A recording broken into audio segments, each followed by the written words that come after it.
Hi, Pete Moore, GMK TV. Welcome to Blast from the Past.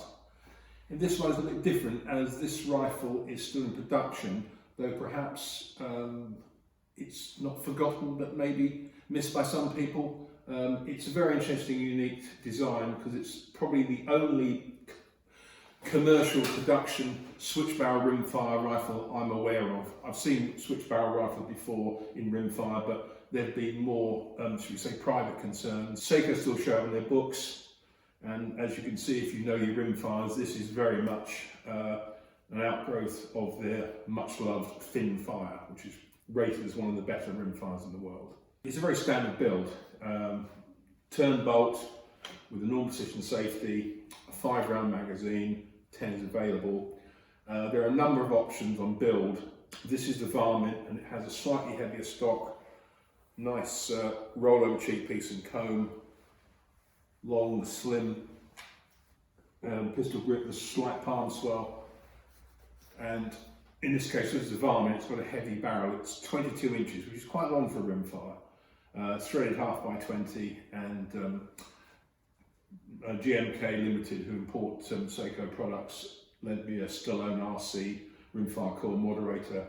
They also fitted the Optilock Mounts, which are again a signature of this this brand, along with a drop tine 3-9x50 barrel scope. I've added a Spartan Javelin light bipod. This was quite a convenient thing to have.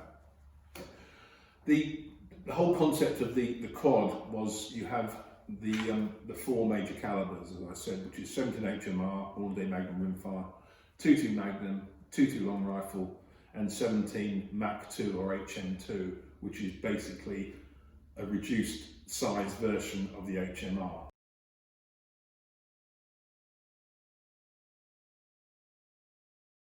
It would allow you, if you wanted to buy the whole set, to switch from one calibre to another. I've tested this gun in the past with all the barrels on it. Say this one is a 17 HMR, and it's noted so by the fact it has an orange ring around the rear of the barrel by the reinforce. All barrels are coloured up differently to denote what they are.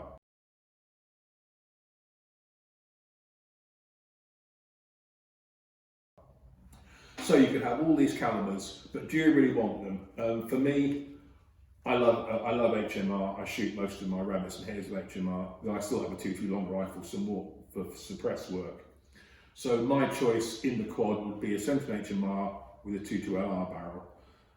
The Mach 2, which is an interesting gun because it fires a 17 grain bullet at about 2,000 feet per second, which is roughly 500 feet per second slower than the HMR, is a wickedly accurate little cartridge, but it does run out of steam quickly, and also it's very badly windy affected.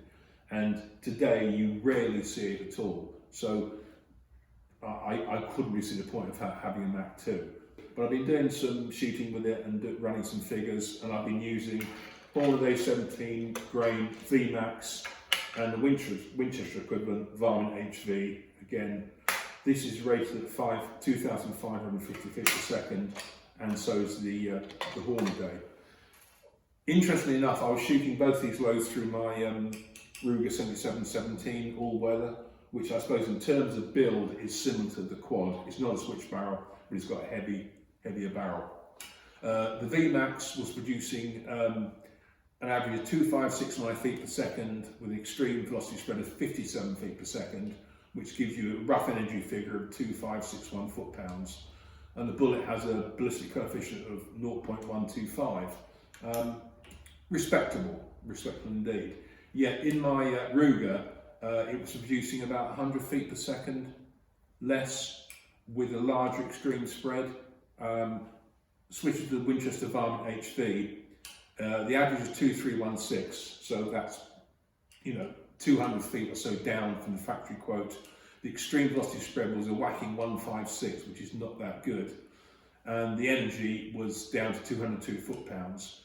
Yet the BC on the Winchester round, according to my charts, is 0.185, so it's a much higher BC. But there you go. Whereas my Ruger shot the Winchester one better and also faster. But go figure. So let's look at how we change the barrel. It's held in by a single 25 Torx bolt with a Torx drive. One is supplied with the rifle. Essentially all you do, you put it up through the rifle, you give it pretty much 2 turns and the bolt stops moving, then you lift the barrel up at an angle and pull it out. However, if the objective on the scope is too big, the barrel can't come out unless the scope comes off. In this case, the 50mm objective on this Barris drop tine stops it, so you'd have to take the scope off, which I've already pre-loosened, then you lift this up and pull it forward and it comes out. Underneath is a flat machined onto the underside of the chamber section, and by turning this Torx key, it moves a plate up which locks it in position, and it's as simple as that. The problem is, as I say, if you pick the wrong scope or you don't have high enough mounts, then you will have the barrel will foul the objective. Barris came out with a thing called the quad scope, which was a very unique thing. I think it was a 3 to 9 by 42 or 40, so it had an objective diameter at least 10mm smaller than this. And so basically there was enough room to lift the barrel out without having to remove the scope. It's not a big problem, because you're going to have to check zero anyway when you change the barrel, which is just plain sensible. But the quad scope was, again, much like the rifle, unique. It's an interesting rifle. The barrels work, they're quite accurate. Say on that point, I was shooting with both loads. I tend to zero my 17s on very small bits of clay on the bank rather than on paper. And I've got lots of shattered clay pigeons on my range. And some of the small pieces, about ½ inch or thereabouts. And both loads, even though they were quite different in terms of energy and velocity, both shot to ½ inch at 100 yards. That would obviously change as the distance increases, but the 17 HMR, which is one of the reasons I like it so much, is that you can shoot out 200 yards with it. Okay, not on a windy day, but I've done some pretty good shooting with mine on hares, even with headshots at that distance, supported off the bonnet or a bag on my Land Rover. And they really do shoot well. I'm in two minds about the quad. I like it very much. I like the fact that you can change barrels, and I like the fact that because it's a Sako, it's incredibly well built and also potentially very accurate. The scope system leaves me a little bit cold, because I would prefer a higher mag range, and also, you know, I like a larger objective that lets the light in. So I would have to have slightly higher mounts, which is not a big issue because you can pack this up. But overall, it's a clever design, and it's still on Sako's book, so it still must be selling.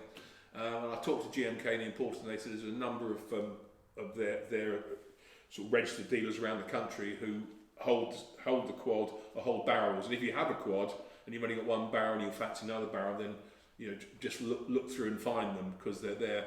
But there you have the Sako quad, still in existence. If you are going to get one, think very carefully about calibre choice. And my advice for what it's worth is 17 HMR and 2.2 long rifle. I would not advise the HM2 at all, but the simple fact is it's a great little cartridge, deadly accurate, but it has limitations in terms of effective range and very much badly wind affected, more so than its bigger brother, the HMR. I'd like to thank GMK for loaning this rifle. I hope you enjoyed the video. If anybody's interested in me looking at anything I can get hold of, please contact me.